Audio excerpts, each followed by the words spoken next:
Your worst nightmare, Spike, Fritz, and Eliot Shorr-Parks all together for you, and Buzz. What up, Eliot?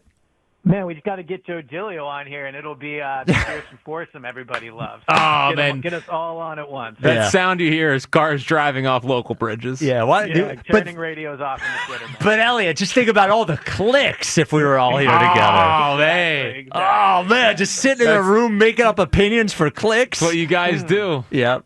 No one does it better. All right. Eliot of the Go Birds podcast. I imagine there's maybe 2 Go Birds emergency pods today, one for Joe Douglas, one for Nick Sirianni. Did Seltzer make it to the emergency pods? So it's a solo emergency pod. James hosted this morning. So, wow. He's been a busy man this morning. Oh, okay. I'll go give him a pass today. Solo emergency pod, but it is out in all your podcast platforms. Great, there you go. So let's do the Sirianni thing first. We all expected a extension for Nick Sirianni. I think the thing that I wanted to ask you is just the context of it. I think looking back over the last 4 years, 5 years since he's been hired, I think. To say that in 2025, Nick Sirianni would be getting an extension as a Super Bowl winning coach is just like mind-blowing if you would think a few years ago. So that's all. I think, could you give some context to the Sirianni extension? Yeah, I mean, I think even in week 5 of this past year, that would have been crazy. I think Nick is obviously a great head coach, but even I thought at that point in week 5, like maybe it's just better if these two sides break up, right? Like his relationship with the city, how it was going, like maybe it was just too toxic. And to turn that around and to become what, I think arguably the best head coach in franchise history, I think Andy still deserves a ton of credit because he kind of built the foundation of the Eagles.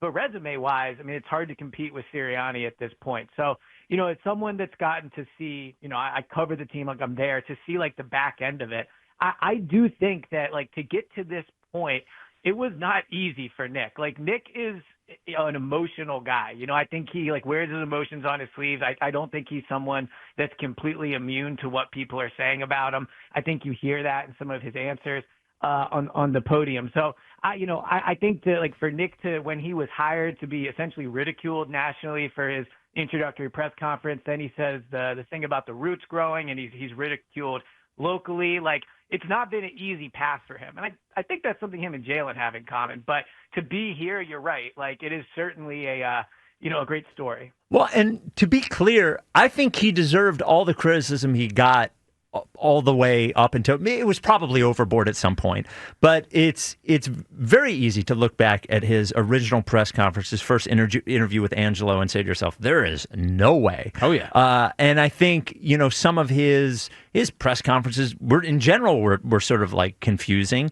I think his relationship with Jalen was clearly, at least what Jalen thought of him, was a question, at least. And then to your point, this year, it looked like they put him in a weird situation this year, and I think a difficult situation. And I think his ability to handle it, he eventually did, but it looked like maybe he wasn't going to be able to. So I think he's grown a lot. And I think maybe some of the criticism, again, not the overboard stuff, but I think his ability to listen to criticism and evolve has been part of him being a great coach.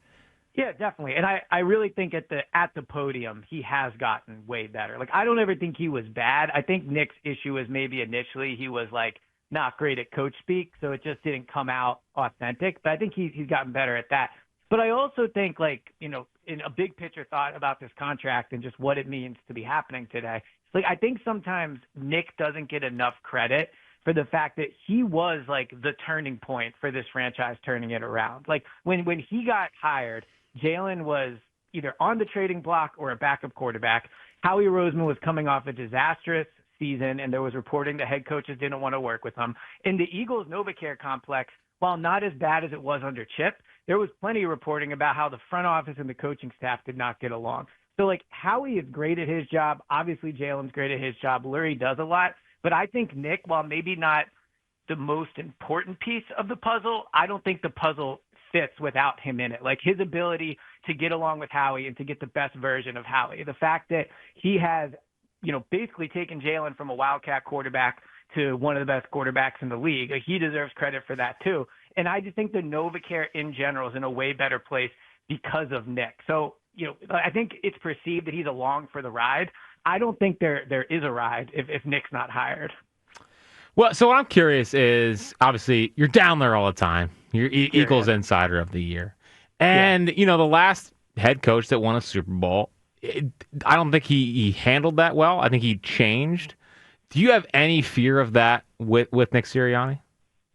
It's a great question because I think that we view Doug having seen him already have to get over winning the Super Bowl, right? And we view that team because we saw the end of that team.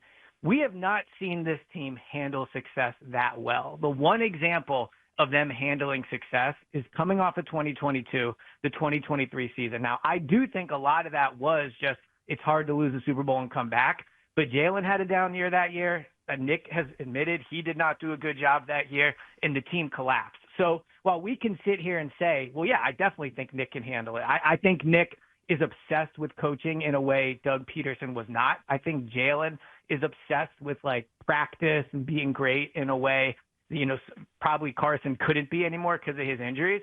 We've only seen them have to deal with success one time, and that was coming off of losing the Super Bowl in 2022. So we'll see. I think they are better set up to do it than the 2017 team was, but I certainly can't say confidently because the one time they've had to do it, they had one of the more disastrous seasons in franchise history. And the one guy that you don't bring up, and I feel like we don't bring up when talking about the culture of the team and where they got to last year, I think Vic Fangio plays a big part in that as well. I mean, him being here, he seems like he's never happy. I mean, he looked like he was happier after they got Jahad Campbell than he was when they won the Super Bowl. So when we talk about keeping an even keel, I feel like Fangio is a good example of that as well. Well, I think what Fangio did is he just allows Nick to do the other things that Nick is good at. I think in 2023, when they hired inexperienced coordinators, Nick had to step away a little bit from what he does day to day and be a little more hands-on on both sides of the ball.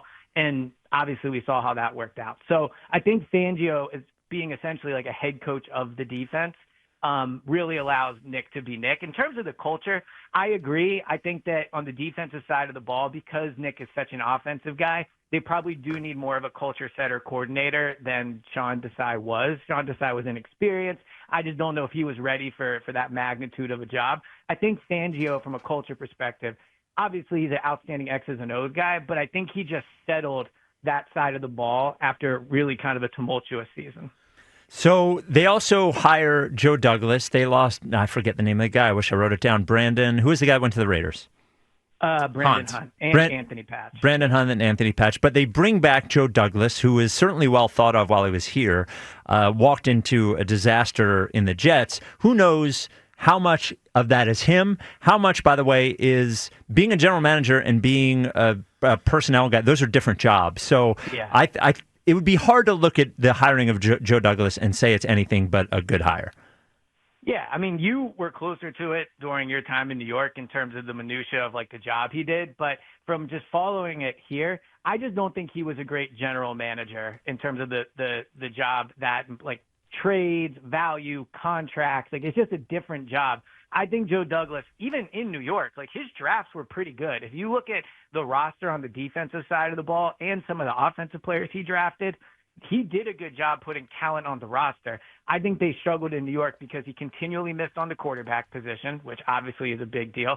And it just wasn't – I just don't think a well-run team in terms of the contracts and stuff. So with the Eagles, where he won't have to do that and he can just get back to scouting, I think he'll do well. But also, similar to Fangio in a way, they've lost a lot of people this offseason. Joe Douglas has a ton of experience doing the job he'll do. Not only does he have a ton of experience doing it, he's done it with the Eagles. So I think that this will definitely help kind of all the turnover, bringing in somebody that is overqualified for the job and also has been here before. Yeah, but at the same time, I mean, you look at some of his, when he was a part of the front office. I mean, they drafted Dillard in the first round. They had a great draft in 2018 when they had Goddard, Maddox, Sweat, and Mailata. But Mailata was, that's a shot in the dark. And then 2017 was, okay. Well, I mean, it was Jeff Stoutland saying, give me this piece of but it worked. Sure, but I think that was a Stoutland, in the seventh round of a Super Bowl. I don't think that was a great draft pick. It's obviously a great. It's a great draft pick. I just don't know how much credit I'm giving Joe Douglas. Is more my thought on that. And then you go back to 2017. Barnett and Sidney Jones were the first two picks. So they've been great the last couple of years in the draft. And he had some. I don't know how. I think he's fine. I'm fine having him in the building. I think we overrate a little bit what Joe Douglas did here. So I think he's better than fine. If you look at as the GM of the Jets, I mean, he got Garrett Wilson, who I don't think was like the slam dunk. He's a top 10 pick. No, but he hit on that pick in a major way. Sauce Gardner was a major hit. The defensive end out of Florida State, whose name's escaping me right now, I think Jermaine Johnson.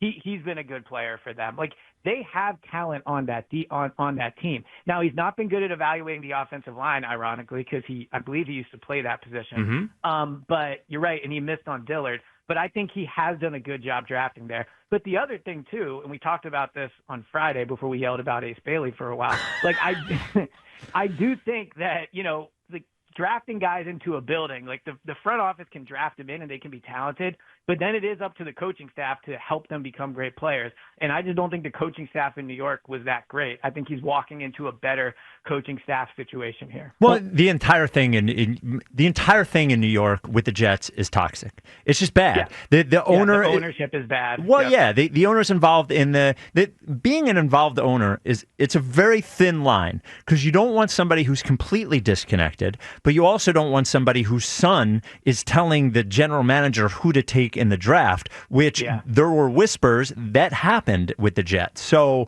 I think with Joe Douglas, it's very hard to parse. I'm not giving him credit or taking away credit for any of the picks because it's hard to parse what exactly everybody around here has gotten better. Howie's gotten better too. Mm-hmm. So who knows what his specific recommendation was at any pick. And it's a good spot for him to land. I mean, yes. If he wants to get another GM job, he's going to be here. They're probably going to win. He'll get credit again. Sure. He'll build himself up. And I think it's a good step back from him to reassess, do what he's good at, and then see what the next step is.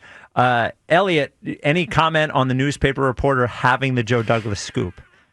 Yeah, it's a great scoop. Okay. Good job by him. All right. Good job. Wow, way to go. Now, did you tweet over the weekend that the Phillies should sell the deadline after the Jose Alvarado news? Yeah. That's a great point. They're only paid for 99 wins.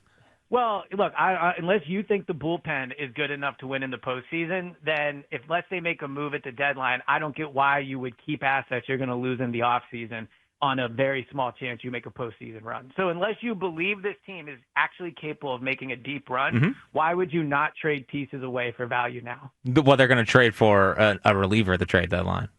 Well, you say that, but Dombrowski's never really added anybody of substance at the deadline. So you can say he's made trades every deadline. You can say have substance or not, but he's made moves at the trade deadline. I don't think they just need a body. I think they need an actual good arm to replace Alvarado. So and this was the other part of my tweet, which you're conveniently not saying. Always. But what I said was, if they're not going to make a big time move at the deadline and reinvest in this team, then it's time to move on because you're just going to lose these guys for nothing this offseason.